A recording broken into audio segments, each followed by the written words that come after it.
مرغکی دیدم به رهمنگار در گل کرده است. مرغکی دیدم به رهمنگار در گل کرده است. بال را آغشته در گل کار مشکل کرده است.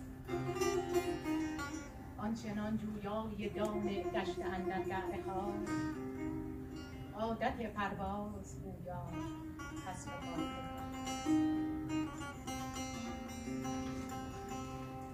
با چنان حرص و ولع در خاک و گل رفته فرود، جستجوی دانه ویراسم آخر کرده است.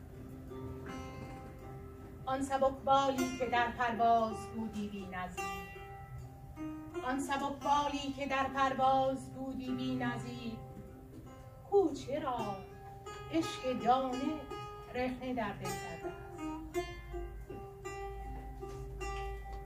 گفتمش در خاک ماندن سیرت مرغان نبود، گفتمش در خاک ماندن سیرت مرغان نبود. گفت جانا عشق دانه عقل ظاهر کرده است.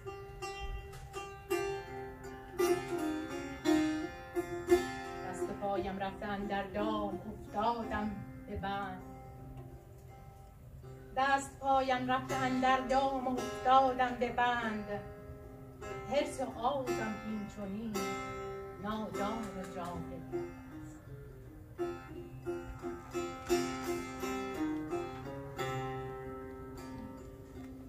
خود ملک بودی و فردوس بر این جای تو بود، خود ملک بودی و فردوس بر این جای تو بود.